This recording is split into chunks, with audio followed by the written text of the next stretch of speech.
भारत ने समुद्र में अपनी सुरक्षा को और दुरुस्त करने के लिए हाल ही में एक बहुत बड़ा कदम उठाया है। भारत ने 2 नई परमाणु संचालित पनडुब्बियों के निर्माण की मंजूरी दे दी है। प्रधानमंत्री के नेतृत्व वाली कैबिनेट कमेटी ऑन सिक्योरिटी ने 2 स्वदेशी परमाणु पनडुब्बी को बनाने की अनुमति दी है। ये पनडुब्बियां समुद्र के अंदर छिपकर हमला कर सकती हैं।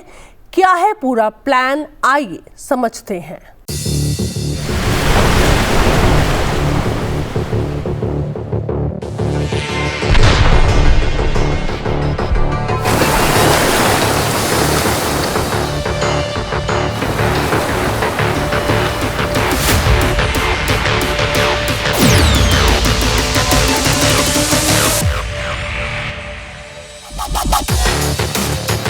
भारत समुद्र में अपने दुश्मनों को रोकने के लिए ज्यादा ध्यान दे रहा है। चीन की आक्रामक रणनीति और भारतीय विमान वाहक पोत को चीनी मिसाइलों से खतरा है। इसको देखते हुए भारत का यह कदम काफी महत्वपूर्ण माना जा रहा है। सुरक्षा मामलों की कैबिनेट समिति ने स्वदेशी निर्माण की मंजूरी दे दी है। नौसेना को मिलने वाली 2 nuclear powered attack submarine Visakhapatnam के शिप बिल्डिंग सेंटर में बनेगी। इनके निर्माण में लॉर्सन एंड टुब्रो जैसी प्राइवेट कंपनियां भी भाग लेंगी। दोनों सबमरीन बनने में तकरीबन 40,000 करोड़ रुपए से ज्यादा का खर्च आएगा। नेवी ने इस डील के लिए प्रधानमंत्री के सामने जनवरी 2024 में प्रस्ताव रखा था। बहुत अच्छा डिसीजन है, क्योंकि हमारे पास तो जिसको SSBN कहते हैं, न्यूक्लियर सबमरीन, जिसके अंदर न्यूक्लियर वेपन्स हो, वो तो है हमारे पास। 2 कमीशन है और तीसरा होने वाला है। तो वो 4 बनाने की बात थी, तो वो 4 हो गए। लेकिन हमारे पास ये न्यूक्लियर प्रोपेल्ड सबमरीन नहीं है, जिसमें कि नॉर्मल वेपन्स होते हैं, जैसे एक टॉर्पीडो हुआ या submarine launched land attack missile हुआ, वो हमारे पास नहीं। और हमारे पास टोटल नंबर ऑफ सबमरीन जो है वो भी अभी स्कॉर्पियन जो है हमारे 5-6 जो बने हैं, उसके पहले किलो क्लास सब पुराने होते जा रहे हैं। तो ये एक बहुत ही अच्छा और बोल्ड डिसीजन है भारत सरकार का। पनडुब्बियां 95% तक स्वदेशी होंगी। ये पनडुब्बियां अरिहंत क्लास से अलग हैं। इन्हें प्रोजेक्ट एडवांस टेक्नोलॉजी वेसल के तहत बनाया जाएगा। प्रोजेक्ट एडवांस टेक्नोलॉजी वेसल के तहत अभी 2 पनडुब्बियां बन रही हैं। इसके बाद 4 और बनाई जा सकती हैं या फिर इससे भी ज्यादा। जबकि भारत ने हाल ही में अपनी दूसरी SSBN यानी कि परमाणु पनडुब्बी INS अरिघात को कमीशन किया है। नौसेना ने काफी दिनों से प्रोजेक्ट कर रखा है कि हमें ऐसे सबमरीन चाहिए जो कि तेज गति से अपने डेस्टिनेशन के पास पहुंचे और दूसरे सबमरीन और शिप को हंट करें और उसे मारें। तो इसे हंटर किलर सबमरीन कहते हैं। और इससे हमारी क्षमता जो है, हमारे पहुंचने की क्षमता, स्ट्राइक एरिया में पहुंचने की जो गति है, वो काफ़ी तेज होगी। और हमारे जो बाकी सबमरीन्स हैं उनको हम शैलो वाटर्स में डिप्लॉय कर सकेंगे, जबकि इसको हम दूर तक भेजकर वहाँ के शैलो वाटर में डिप्लॉय कर सकते हैं। तो हमारे ख्याल से बहुत ही महत्वपूर्ण और अच्छा कदम है। और सबसे बड़ी बात यह है कि ये भारतवर्ष के पास जो रिएक्टर है वो सारा कुछ खुद ही बना रहे हैं, और उसी रिएक्टर से ये सबमरीन भी बनाया जाएगा, तो कुछ इंपोर्ट करने की आवश्यकता नहीं होगी। न्यूक्लियर सबमरीन क्या होती है और कितनी तरह की होती है, इनमें आपस में क्या फर्क होता है, और सबसे महत्वपूर्ण बात कि भारत की ताकत इस क्षेत्र में कितनी है, आइए जानते हैं। भारत के पास 2 SSBN हैं, INS अरिघात और INS अरिहंत। न्यूक्लियर सबमरीन 2 तरह की होती हैं, न्यूक्लियर अटैक सबमरीन SSN और nuclear missile submarine SSBN। Nuclear missile submarine nuclear weapon carry करती है। यह न्यूक्लियर डिफेंस के लिए होती है और इनका रोजमर्रा का ऑपरेशनल रोल नहीं है।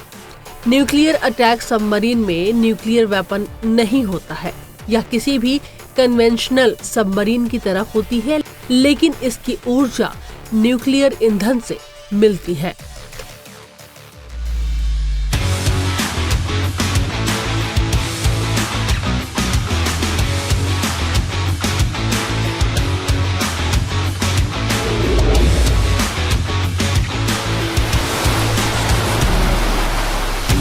Diving stations, diving stations. Control dive to excise depth. Diving now, diving now. हम कितने कॉन्फिडेंट है वो दर्शाता है कि हमने जो रिएक्टर यूज किए हैं SSBN अरिहंत क्लास को बनाने के लिए, उसी टेक्नोलॉजी को हम इसमें भी यूज करेंगे। और इसमें हम हर सबमरीन में न्यूक्लियर मिसाइल, न्यूक्लियर वेपन डालने की आवश्यकता नहीं है।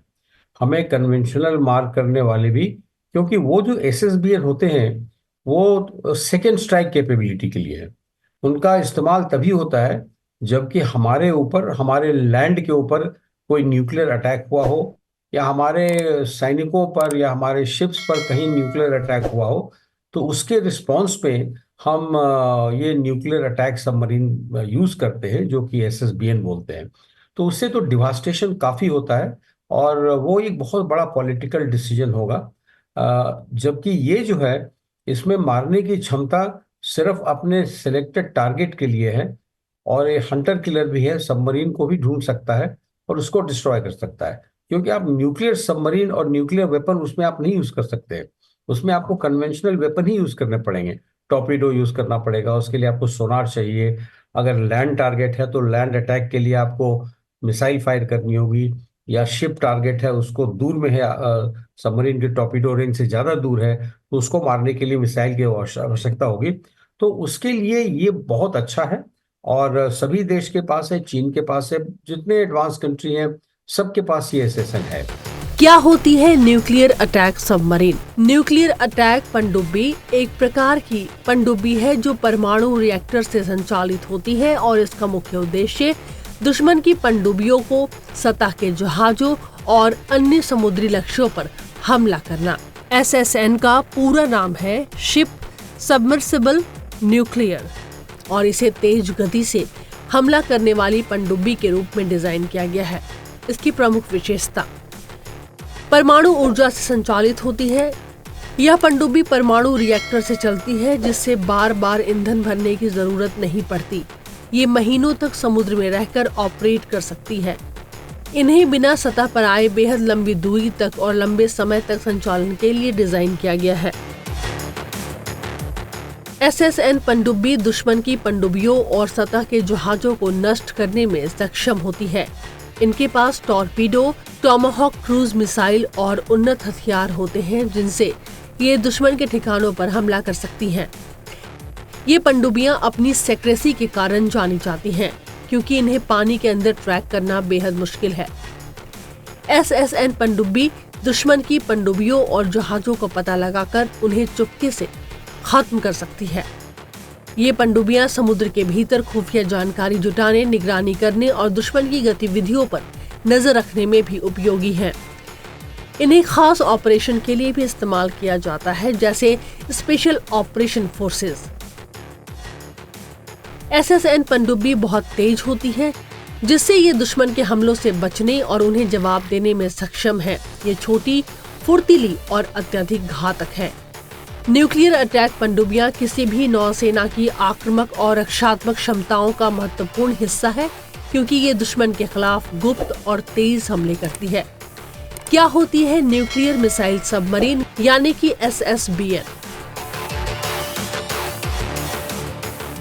इसे बैलिस्टिक मिसाइल पनडुब्बी भी कहा जाता है। एक विशेष प्रकार की पनडुब्बी जो परमाणु हथियारों से लैस बैलिस्टिक मिसाइलें लॉन्च करने में सक्षम है। SSBN का पूरा नाम है शिप सबमर्सिबल बैलिस्टिक न्यूक्लियर, यानी यह पनडुब्बी परमाणु ऊर्जा से चलती है और बैलिस्टिक मिसाइलों को लॉन्च करती है। SSBN की विशेषताएं, ये पनडुब्बियां परमाणु रिएक्टर से संचालित होती हैं, जिन्हें लंबे समय तक समुद्र में बिना सतह पर आए संचालन करने की क्षमता मिलती है। महीनों तक ये गुप्त रूप से चल सकती हैं। ये पनडुब्बियां परमाणु हथियारों से लैस बैलिस्टिक मिसाइलें लॉन्च करती हैं। ये बहुत लंबी दूरी तक जाती हैं और इनका उपयोग रणनीतिक परमाणु हमलों के लिए होता है। SSBN का मुख्य उद्देश्य निरंतर निवारण बनाए रखना है। इसका मतलब यह है कि अगर किसी देश पर परमाणु हमला होता है तो यह पनडुब्बी गुप्त रूप से कहीं से भी दुश्मन पर परमाणु हमला कर सकती है। यह रणनीति किसी भी संभावित परमाणु युद्ध को रोकने में मदद करेगी, क्योंकि दुश्मन को पता है कि जवाबी हमला संभव है।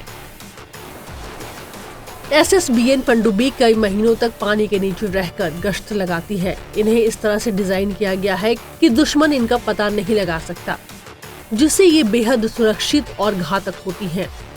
SSBN पनडुब्बी में अक्सर 2 अलग अलग क्रू होते हैं, जिन्हें ब्लू और गोल्ड क्रू कहा जाता है। ये क्रू बारी बारी से पनडुब्बी को संचालित करते हैं, जिससे पनडुब्बी को बिना ज्यादा समय बंद किए संचालन किया जा सकता है। SSBN पनडुब्बी किसी भी देश की रक्षा प्रणाली का एक महत्वपूर्ण हिस्सा है, क्योंकि वे परमाणु निवारण का सबसे सुरक्षित और प्रभावी साधन मानी जाती है। आत्मनिर्भर भारत का तो ये बहुत बड़ा नमूना है हमारे पास।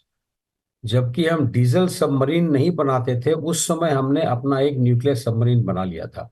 इसका मतलब ये है कि जो कठिन कार्य है उसको हम पहले कर लेते हैं। तो अगर ये मान के चलिए कि हमने already nuclear submarine Arihant class को बनाने में हमने बहुत सारी लोकल एंसिलरी इंडस्ट्री को डेवलप किया है। 80, 90, 100 के आसपास इंडस्ट्रीज हैं जो कि इसमें सारे छोटे छोटे कंपोनेंट्स बनाते हैं। और उससे अब क्या है कि उनको भी काम मिलेगा आत्मनिर्भर, और हो सकता है कि उनको ज़्यादा बनाने का अगर ये ऑर्डर मिला है तो लोगों को जॉब एम्प्लॉयमेंट का एक बहुत बड़ा अपॉर्चुनिटी है, ऑलरेडी है, अब और मिलेगा, क्योंकि अब इसमें कंटिन्यूसली काम होने वाला है। दूसरी बात यह कि आपने लार्सन टुब्रो का नाम लिया। जी जी, ठीक कर रही हैं। लार्सन टुब्रो को अभी भी जो सबमरीन्स बनते हैं उसमें उनका बड़ा मेजर रोल है, और वो that will continue to happen.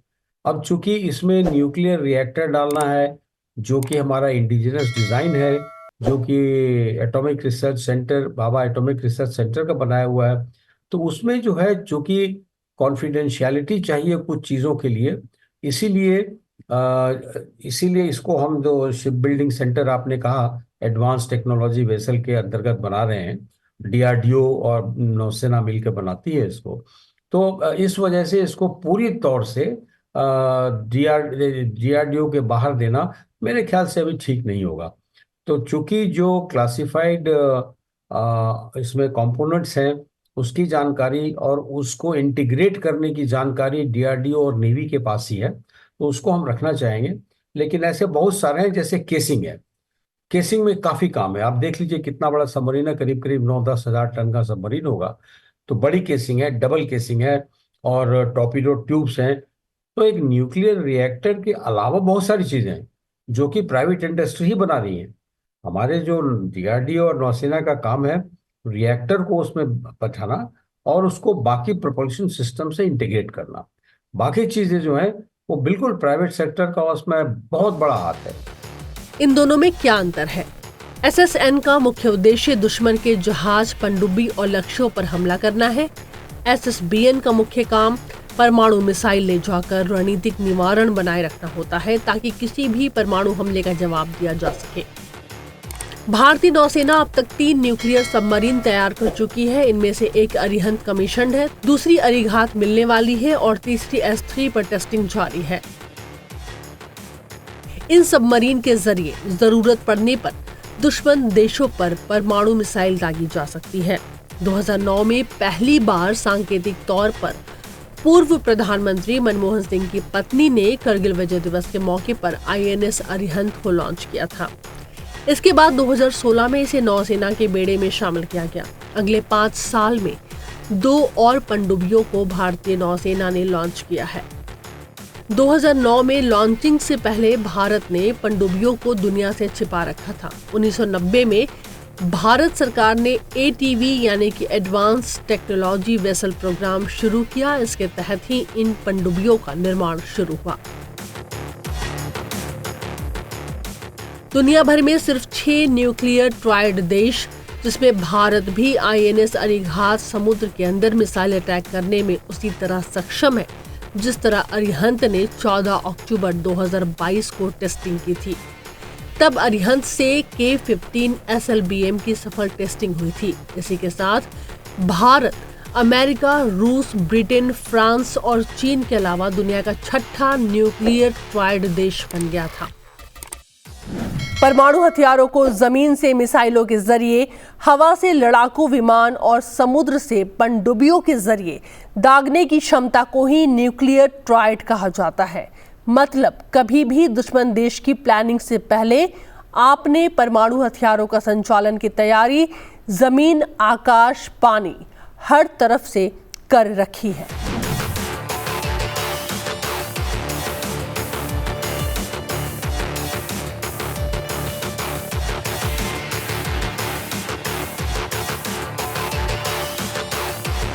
Bharat ने अपनी ताकत को बढ़ाने के लिए और परमाणु प्रतिरोधक क्षमता को मजबूत करने के लिए विशाखापट्टनम में शिप बिल्डिंग सेंटर में अपनी चौथी परमाणु संचालित बैलिस्टिक मिसाइल पनडुब्बी को लॉन्च किया। रक्षा मंत्री राजनाथ सिंह ने 16 अक्टूबर 2024 को विशाखापट्टनम के शिप बिल्डिंग सेंटर में पनडुब्बी मिसाइल को लॉन्च किया। यह एक स्वदेशी परमाणु पनडुब्बी है। इसमें 75% सामान भारत में ही बना है। इस पनडुब्बी का कोड नेम है S4। इस बैलिस्टिक मिसाइल पनडुब्बी की खासियत ये है कि ये 3500 किलोमीटर की मारक क्षमता वाली न्यूक्लियर बैलिस्टिक मिसाइल से लैस है। क्या है खासियत? नौसेना की लॉन्च की गई S4 पनडुब्बी 3500 किलोमीटर रेंज वाली K4 परमाणु बैलिस्टिक मिसाइल से लैस है, जिसे वर्टिकल लॉन्चिंग सिस्टम के जरिए दागा जा सकता है। वहीं इस कैटेगरी की पहली पनडुब्बी INS अरिहंत है, जो कि 750 किलोमीटर रेंज वाली K15 परमाणु मिसाइल से लैस है। भारत की पहली परमाणु पनडुब्बी INS चक्र को S1 नाम दिया गया था, INS अरिहंत को S2, INS अरिघात को S3, इसके बाद अब INS अरिदमन को S4 का नाम दिया गया है। इस कैटेगरी की आखिरी पनडुब्बी S4 है। जब उनके क्षेत्र में, उस एरिया में अगर आप ऑपरेट कर रहे हैं अपने शिप्स को और अपने बाकी सबमरीन्स को, तो आपको बहुत ज़्यादा सावधान रहना है, क्योंकि आपके ऊपर कौन कब हमला करेगा इसकी जानकारी होनी बहुत मुश्किल हो जाती है। तो सरप्राइज जो है वो एक बहुत बड़ा, एक अपने आप में एक लड़ाई करने का एक आपको ये बताएगी एक एडवांटेज है वो, कि आपको ये नहीं पता है कि कौन कहाँ पे है। अब क्या है कि जब वो प्लान करेंगे तो कहेंगे ओह, इनके पास तो न्यूक्लियर सबमरीन भी है जो कि कहीं भी डिप्लॉय हो सकता है। तो एक बार आप मन में उनके एम्बिग्यूटी, अगर एक शंका प्रकट कर दें, तो एक उनको थोड़ा सा भय बना रहेगा कि इधर जाएं या नहीं जाएं। उनकी डिसीजन मेकिंग थोड़ी डिफिकल्ट हो जाती है अगर न्यूक्लियर सबमरीन है। दूसरी बात है कि ये कन्वेंशनल वेपन वाला है, तो ये आपको पानी के अंदर से ही किसी दूसरे जहाज को मारना हो मिसाइल से, तो पानी के अंदर से ही ये टारगेटिंग करके लॉन्च कर सकता है। तो आपको ये नहीं पता लगेगा कि किस दिशा से किसने फायर किया है और उसको मैं कहाँ ढूंढूं और कैसे उसको डिस्ट्रॉय करूं। तो ये एक बहुत बड़ी क्षमता है जो कि भारतवर्ष के पास है। न्यूक्लियर सबमरीन के हो जाने से हम और दूरी तक जाके ऐसा काम कर सकते हैं। तो ये हमारे एडवर्सरीज के लिए एक क्या बताएं आपको, काफी भयभीत हो सकते हैं वो लोग। न्यूक्लियर सबमरीन की आखिर जरूरत क्यों है?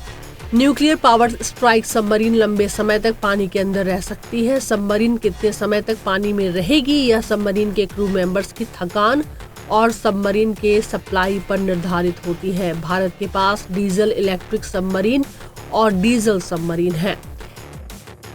डीजल इलेक्ट्रिक सबमरीन को दिन में कम से कम एक बार बैटरी चार्ज करने के लिए पानी की सतह पर लाना पड़ता है। इसी दौरान डीजल इलेक्ट्रिक सबमरीन पर अटैक किया जा सकता था। इसके अलावा डीजल सबमरीन हवाई हमलों के लिए असुरक्षित है। एयर इंडिपेंडेंट प्रोपल्शन से लैस डीजल सबमरीन लंबे समय तक पानी के अंदर रह सकती है, लेकिन इन सबमरीन को जहाज पर मौजूद हथियारों के साथ साथ गति से भी समझौता करना पड़ता है। इसलिए नेवी ने न्यूक्लियर पावर्ड स्ट्राइक सबमरीन की मांग की थी।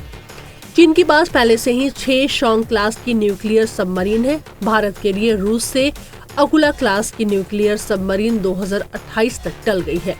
इंडियन ओशन रीजन में सर्विलांस बढ़ाने के लिए नेवी को इन सबमरीन की जरूरत है। जो नॉर्मल डीजल सबमरीन है उसको हम भारतवर्ष के आसपास इंडियन ओशन में, अरेबियन सी में, बे ऑफ बंगाल में और भारत के साउथ इंडियन ओशन में कई दूरी तक हम उसको यूज करते हैं। लेकिन जब हमारे पास ये न्यूक्लियर पावर्ड सबमरीन हो जाएगी तो उसको हम ज्यादा दूरी तक डिप्लॉय कर सकेंगे। क्योंकि आप ये देखिए कि जो इंडियन ओशन के अंदर आने के लिए अगर आप पूरब की तरफ देखें तो मलाक्का स्ट्रेट के नीचे भी 3-4 स्ट्रेट्स हैं, छोटे संकीर्ण रास्ते। लॉम्बॉक स्ट्रेट है, सुंडा स्ट्रेट है, मुंबई बतार है।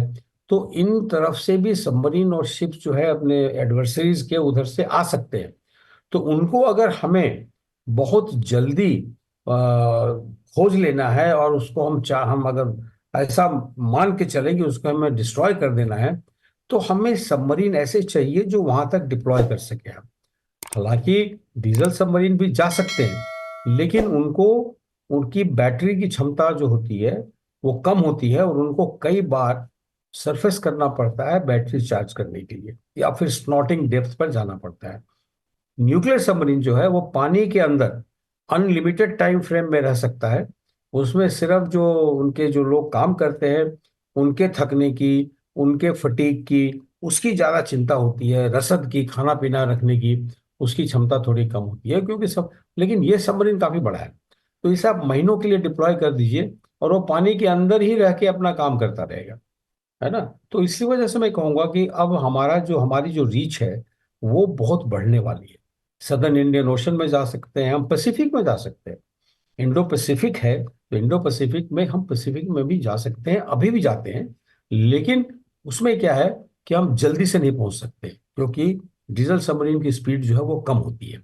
तो इस ख्याल से, और उसकी इंड्योरेंस कम होती है, उसको बार बार ऊपर आना पड़ता है सांस लेने के लिए, अगर सही शब्दों में कहें तो। लेकिन इसको जरूरत नहीं है। आगे अब हम आपको बताने जा रहे हैं कि आने वाले कुछ समय में कौन कौन से जंगी जहाज, फ्रिगेट्स, कॉर्वेट्स, सबमरीन्स और सर्वे वेसल्स नौसेना में शामिल होने जा रहे हैं या फिर हो चुके हैं, जिससे इंडियन ओशन रीजन में सुरक्षा का स्तर और अधिक बढ़ जाएगा। जंगी जहाजों में फ्रिगेट, कॉर्वेट, डिस्ट्रॉयर, सबमरीन और सर्वे वेसल भी हैं। नौसेना में इनके शामिल होने से इंडियन ओशन रीजन यानी कि IOR में सुरक्षा का स्तर बढ़ जाएगा। क्या है भविष्य, आइए जानते हैं। INS विशाखापट्टनम क्लास में 4 युद्धपोत शामिल हैं। विशाखापट्टनम अपने क्लास की प्रमुख जंगी जहाज है। ये दिसंबर 2024 में नौसेना में शामिल होगा। इसमें कुछ अपग्रेड का काम चल रहा है और इसी साल दिसंबर में इसी क्लास का INS सूरत भी शामिल होना है। INS वागशीर ये कलवरी क्लास यानी कि स्कॉर्पियन क्लास की डीजल इलेक्ट्रिक अटैक पनडुब्बी है। यह पनडुब्बी दिसंबर 2024 में तैनात हो जाएगी। यह anti service anti submarine warfare में माहिर है। INS वागशीर कई मिशन कर सकती है, जैसे सतह विरोधी युद्ध, पनडुब्बी रोधी युद्ध, खुफिया जानकारी जमा करना, समुद्री बारूदी सुरंग बिछाना, क्षेत्र की निगरानी करना। पनडुब्बी को ऑपरेशन के समय हर परिस्थिति में संचालित करने के लिए डिजाइन किया गया है।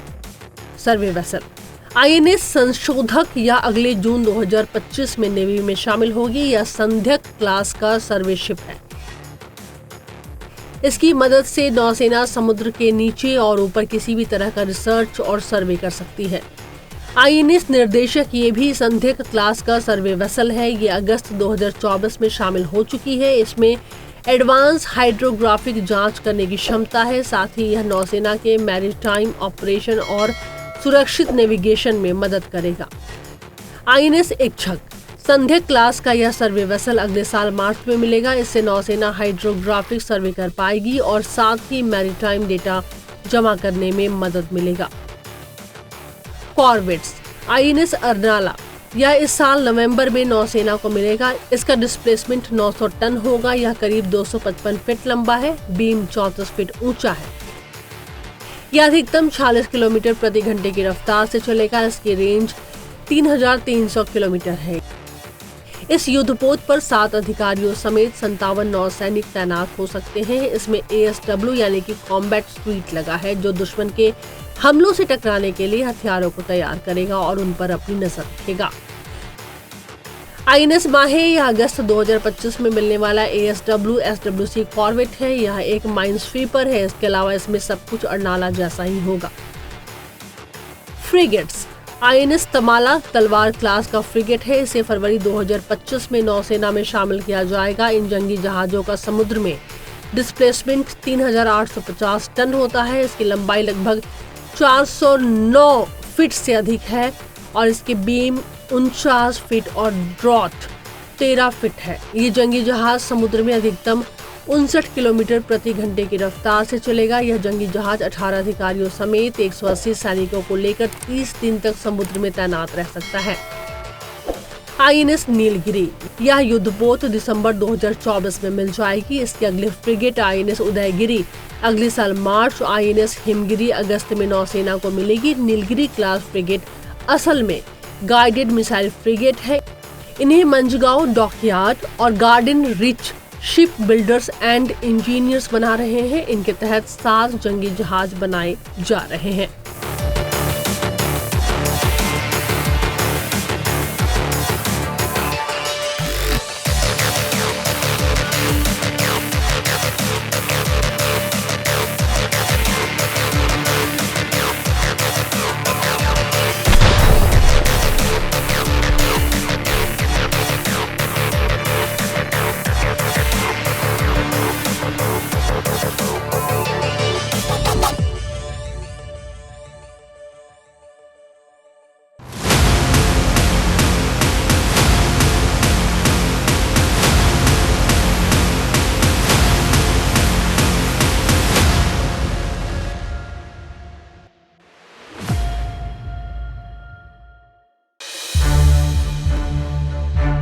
To watch more programs of Sunset TV, subscribe to our YouTube channel and don't forget to like and share them.